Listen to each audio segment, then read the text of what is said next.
At my parents' anniversary dinner, my sister gave a toast thanking them for raising an only child. My mom raised her glass. My dad smiled, so I stood up and made an announcement that left everyone speechless.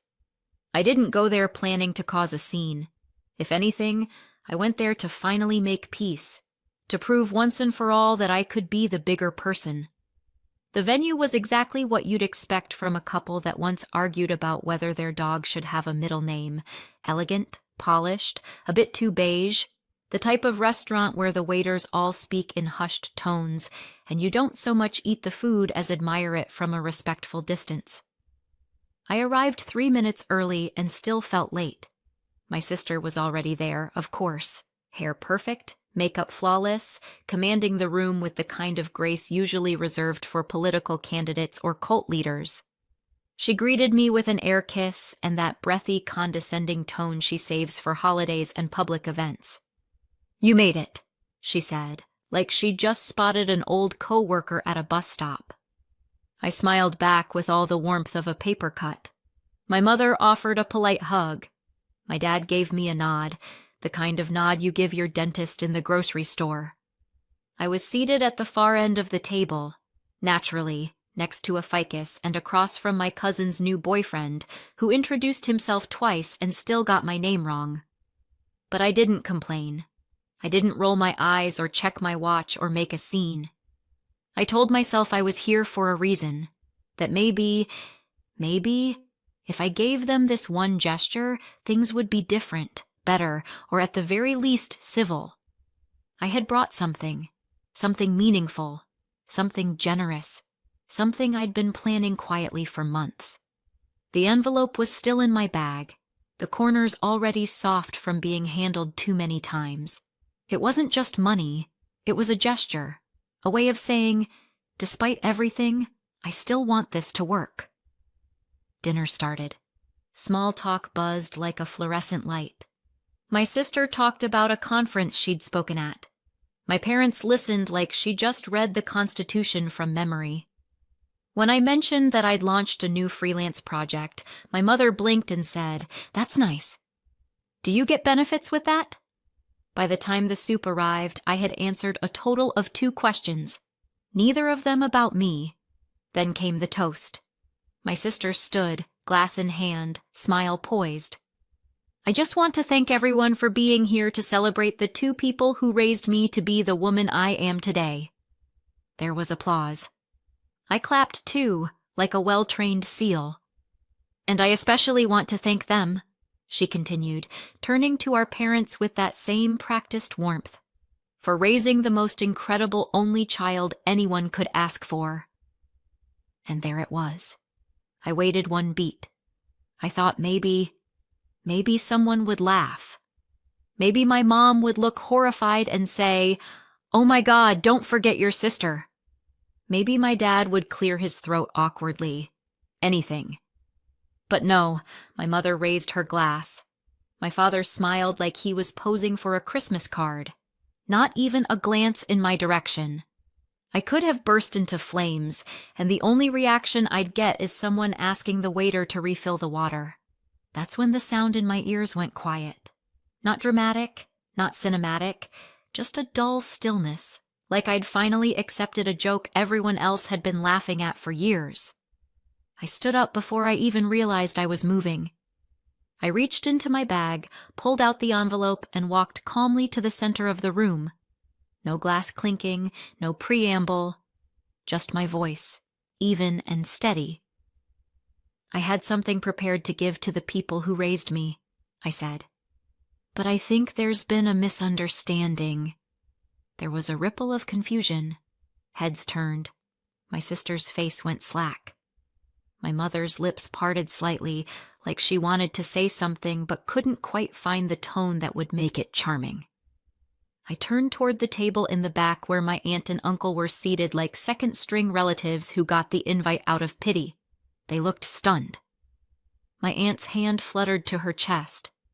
My uncle looked like he wasn't sure whether to stand or sink through the floor. I handed the envelope to them directly. No theatrics, no speeches, just a simple, "This is for you." Then I sat back down. For a long moment, no one said anything. No forks clinked. No chairs shifted. It was the silence of a bomb that hadn't quite finished going off. My sister blinked like she was trying to reboot her brain. My mom tilted her head in that way she does when she's trying to convince herself she didn't just witness something deeply inconvenient. My dad's face was unreadable, but his jaw was clenched, and my aunt was staring at the envelope like it was ticking. I didn't say another word, and no one asked. The rest of the dinner passed in that strange, suffocating quiet, like the moment had sucked the air out of the room and no one was quite sure how to breathe again. But I breathed for the first time all night. I actually breathed because I wasn't waiting anymore. Not for validation, not for permission, not to be seen. They'd raised an only child after all. So I gave what I had to someone who actually saw me. They say that when someone shows you who they are, you should believe them. I used to think that was just a quote people slapped on Pinterest boards between photos of minimalist living rooms and avocado toast. But maybe Maya Angelou knew something I didn't. Because my parents, they've been showing me who they are since I was old enough to understand what a golden child was. And more importantly, that I wasn't it. The signs were always there, subtle at first. Like the way my sister's macaroni art made it to the fridge while mine was quietly repurposed as a grocery list, or the way my parents clapped when she sang off-key in a school play but said nothing when I won a regional writing competition. I brought home a little trophy once. I still remember the way my dad glanced at it, then said, "You know, spelling bees don't count as sports." When I turned 8, I asked for a bike. My sister got a pink one with streamers, a matching helmet and training wheels just in case. I got a long lecture about how I should be happy with hand-me-downs. The hand-me-down was from a neighbor's kid. It still had mud on it. And yet, I kept trying. I thought maybe if I was quieter, easier, more helpful, maybe that would earn me a little space. So I babysat, cleaned the kitchen without being asked, and brought home good grades. Straight, mostly. My mom called them bare minimums. When my sister got an A+ in history, there was cake. When I graduated high school, my parents forgot to book the restaurant they promised. We ended up eating at a fast food place because, as my dad put it, the fries are better. Anyway, my sister's graduation. They rented a private hall. There was a slideshow, speeches, even party favors with her name on them. You'd think she was giving a TED Talk, not picking up a diploma. But I didn't crack. I told myself I didn't need all that I wasn't that kind of person, that I was fine keeping my head down. I didn't realize that what I was actually doing was shrinking, silently, daily, and with practice. My aunt and uncle saw it first. They were never loud about it. They didn't swoop in and declare themselves my saviors. But they were there in all the small, quiet ways that matter. They used to babysit me when my parents wanted a break. I think I was 5 the first time they picked me up. My mom handed me off like I was a Tupperware container she'd grown tired of. "She's picky about food," she said, "and don't let her stay up too late." They didn't treat me like an inconvenience. They made popcorn and let me watch movies I picked. When I got scared during the never-ending story, my aunt held my hand and said, "He's just pretending to be scary, sweetheart." That was the first time anyone explained fear to me in a way that made sense. I spilled orange juice on their white carpet once and burst into tears. I'd been yelled at for less at home, but my aunt just brought me a towel and said, "It's just a carpet." You're worth more than that. When I was sick in college and couldn't afford cold medicine, my uncle drove 2 hours with soup and cough drops. My dad sent a thumbs-up emoji. No words, just the emoji. My mom suggested I try herbal tea. When I got my first job and was scared I wouldn't make it, my aunt emailed me every day for a week. Just little things. "You've got this." They're lucky to have you. Proud of you already. Meanwhile, my parents asked if it came with dental. They showed up for birthdays, for emergencies, for everything in between. When I got out of a toxic relationship and had nowhere to go, they cleared the guest room without hesitation. My mom said I should have tried harder to make it work. When I landed my dream freelance client, I told them first, not because I didn't want to tell my parents, but because by then I knew how the conversation would go, and I was tired of shrinking. I tried once, just once, to explain all of this to my mom. I told her how much it had hurt growing up in the shadow of someone who never seemed to have to try. She laughed and said, "You've always been so sensitive." "That's your problem." Then she added, "At least we didn't spoil you." And she was right. They didn't. But my aunt and uncle, they didn't spoil me either. They just saw me, listened to me, gave me room to exist without performing. And in this family, that was radical. There was a moment just a few weeks before the anniversary dinner when I sat at their kitchen table drinking coffee and realized I was more at home there than I'd ever been in the house I grew up in. My uncle was telling some silly story about setting off the smoke alarm while trying to make pancakes. My aunt rolled her eyes but couldn't stop smiling. They had that ease about them, the kind that comes from loving people without needing to fix them. "I used to wish I was theirs," I said, half laughing, half not. My aunt looked at me over her mug and said, "You are." That moment lived rent-free in my chest as I walked into the anniversary dinner. I didn't plan to say anything, didn't plan to do anything.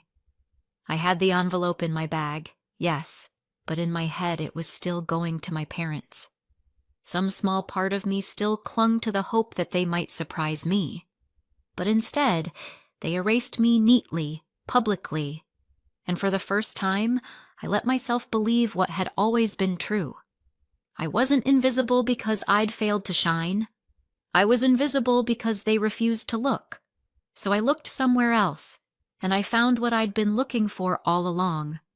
The envelope was still unopened.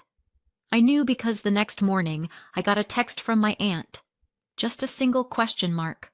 No words, no emojis, just that small curl of confusion that somehow said everything.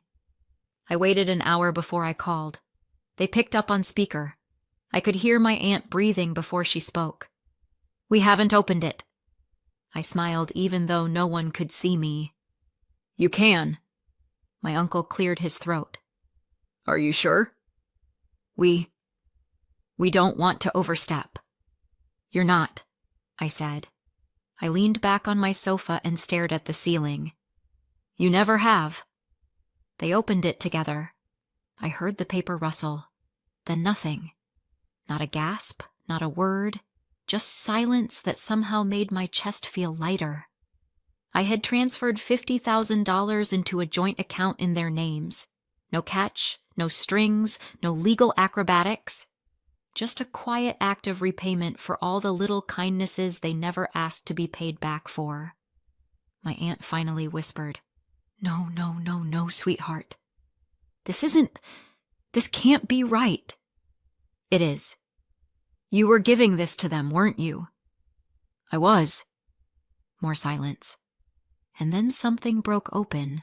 Not loudly, not like a dam bursting. More like a single pane of glass cracking under years of pressure. My aunt's voice trembled. "We didn't do anything to earn this." "You didn't have to," I said. "You showed up. You loved me. You saw me. That was enough." My uncle spoke next, quiet and reverent. "You have no idea what this means." "I do," I said. "That's why I did it." I thought that would be the end of it. A clean break. A single declaration punctuated by peace. But of course, that's not how my family operates. Because 5 hours later, my phone blew up. The first call was from my mother. I didn't pick up. The second came with a voicemail. I played it on speaker while I folded laundry. "You made your point. If this is some kind of stunt, it wasn't funny. Call me back." The third call came from my sister. That one I definitely didn't answer. Then came the text. Sister, was that real? Like the money? You were actually going to give them that much? Why them? They didn't even raise you. You're being dramatic. You humiliated us. I didn't respond. Mostly because I was too busy laughing. The kind of laugh you only let out when something ridiculous finally folds under the weight of its own absurdity. By that evening, my dad had gotten involved. He doesn't usually text. He considers full sentences of femininity and emojis leftist propaganda, but I guess the situation called for a break in protocol. Dad, we need to talk face to face, not like this. Which in dad speak translates roughly to, I don't know how to spin this yet, but give me time. What followed was what I call the regroup phase. My parents closed ranks, spun the story, tried to contain the spread. I got messages from 2 cousins I hadn't heard from in years. Cousin 1, hey, I heard there was drama at the dinner. You okay? Cousin 2, oof. What did you say to Aunt Lorna? Mom's freaking out. Aunt Lorna, of course. See, my parents didn't just stew quietly. They activated the family network like a political campaign. Suddenly, I was the unstable one, the emotional daughter, the attention seeker. But I didn't bite. I didn't explain. I didn't send my own version of events to the group chat. I just let them twist in their own silence. Then came the unannounced visit. It was mid-afternoon, 2 days after the dinner. I opened the door and there they were, my parents. My mother in her pressed blouse and pearl earrings. My father standing like he was about to ask me to step outside and look at his grill setup. I didn't say anything. I just leaned on the doorframe. We'd like to come in, my mother said. No. She blinked. My dad looked past me into the living room like I was hiding state secrets in the couch cushions. You don't want to talk this through? He asked. You didn't seem interested in talking when you raised your glasses to your only child. My mother exhaled sharply. It was a joke. No one laughed. We didn't mean it like that. Didn't you? I crossed my arms. You had all night. You didn't say a word. He straightened. You blindsided us. That's rich coming from the people who cut me out with a smile. Dad spoke again. $50,000. That's not a joke. You were going to give that to us. I was, I said. And you gave it to them instead. I didn't answer. Because we both knew. That money, my mom said, voice tightening, could have helped us retire early, pay off the car, your father's medical bills. I know, I said. That's why I saved it. He stared at me, unblinking. So, what changed? I smiled. Not kindly. You toasted to your only child. She looked away. My dad clenched his jaw. So, this is revenge. No, I said. This is recognition. I gave my thanks to the people who earned it. You're throwing away your family. I'm finally choosing one. They left after that. Not with a slam, but with a quiet door click that felt heavier than it should have. I thought it might stop there, but then my sister joined the offensive. She posted some vague, emotionally manipulative thing online. A photo of my parents' wedding photo captioned, "Some people only show up when they want applause." Real family shows up quietly. I didn't respond. I didn't need to. The next day, I got a call from my aunt. "We've been getting messages," she said, sounding embarrassed. "From your mom and your sister." I figured they're trying to guilt us. Saying we manipulated you. You didn't. I know. I hate this. We didn't want to be in the middle. You're not, I said. You're where you've always been. Beside me. She didn't say anything for a moment. Then, we're not going to cash it. The money. You are. We don't need it. I know. We can't accept it. Yes, you can, I said. Because I need you to. Because I can't go back in time and make things fair. But I can do this. I can say thank you properly. She sniffled. You're going to make me cry. Good. I was starting to feel like I was the only one. That night, I sat on my porch with a glass of wine and looked at the stars. I didn't feel triumphant. I didn't feel smug. I felt like something in me had been put back into place. The fallout wasn't over, but I wasn't afraid of it, because when the dust settled, they'd still be there. My aunt and uncle, the people who never asked for proof, who never needed a performance, who knew who I was even when I was still trying to figure it out. And now they knew what they meant to me. Finally, I thought the silence would be the end of it. You know that moment after a storm when everything's eerily still and you convince yourself it's over?